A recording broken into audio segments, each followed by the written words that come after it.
like a Hellcat.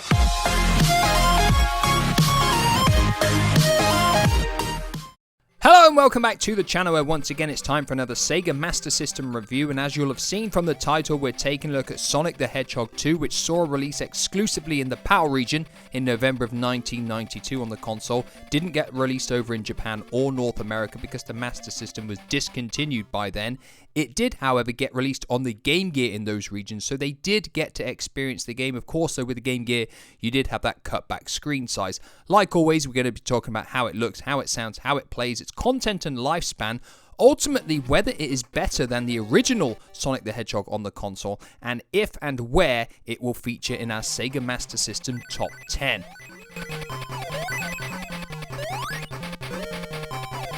So the storyline for Sonic 2 is pretty straightforward. Robotnik is not particularly pleased after being defeated by Sonic, so he takes it upon himself to kidnap Sonic's best friend Tails, and of course it's Sonic's job to race through all of these acts, defeat the bad guys that he's put in place, collect the Chaos Emeralds, and ultimately defeat Robotnik and free his best friend Tails.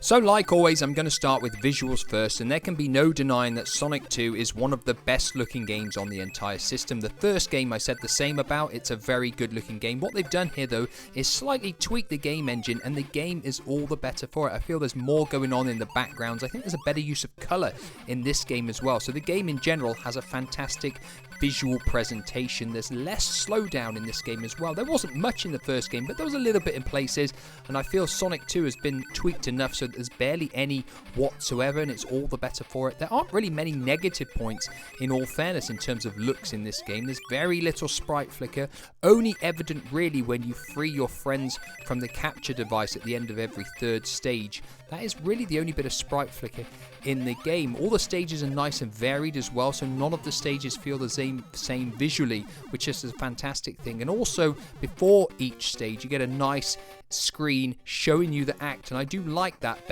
better than the original game's presentation of just like an overlay map with a little bit of where you are on the screen. So overall, in the visual department, Sonic 2 on the Master System is without a doubt one of the best looking games on the console.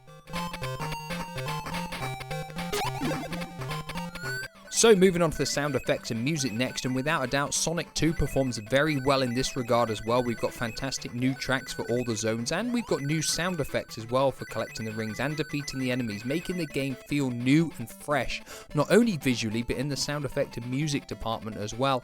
In terms of the musical tracks in Sonic 2, we have got more quality stuff here. Perhaps it's not quite as memorable as some of the tracks from the first game, but I feel the quality is just as good overall. And what I'm going to do is what I always do, give you some examples so you can decide for yourselves how good you think the musical tracks are within this game.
So moving on to the gameplay, and by and large it's pretty similar to the first game, which is no bad thing because that game played very well. You move through the stages, collect rings, jump on the enemies and defeat them, and locate the Chaos Emeralds hidden without the stages. All of that is the same. There are some slight tweaks because now you can use hang gliders and you can ride the mine carts, which give the game a little bit more variety in the gameplay department. One downside for the gameplay is the fact there are no special stages on this game, and I did feel they broke up the levels quite well on the original game. They are completely null and void. They are not in the game at all, but that is only a minor gripe.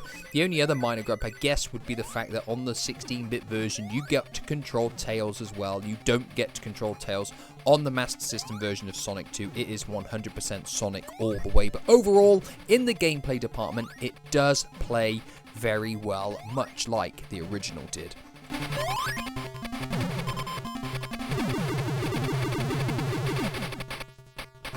So moving on to content and lifespan, and we've got 6 standard stages, each with 3 acts, giving us a total of 18. Now there is a 7th final stage which you can access if you can collect all 6 Chaos Emeralds, giving us a total of 21 acts to play through. There are no special stages in this game, which actually means it's got slightly less levels than the original Sonic. If you wanted to play through this as fast as you can, you could probably do it in about half an hour, but if you wanted to go through the process of collecting all 6 Chaos Emeralds, it will take you a little bit longer, probably the better part of 1 hour. So in the content and lifespan department, it's not too bad.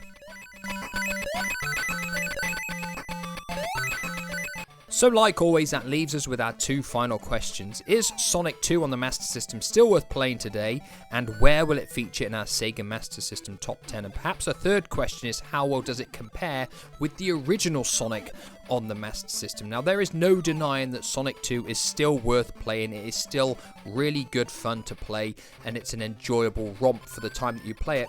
It doesn't give you as much of a challenge, in all fairness, as the first game. In fact, I feel it's a very easy game overall. Whilst that doesn't mean it gives you much of a challenge, it does mean that newcomers to the series, or perhaps new gamers in general, can pick this game up, have a good time, and do relatively well at it overall. Now, in terms of comparing it to Sonic 1, it's very close because obviously both games are very, very good. Graphically, I think this game is slightly better, and I think it runs slightly better too.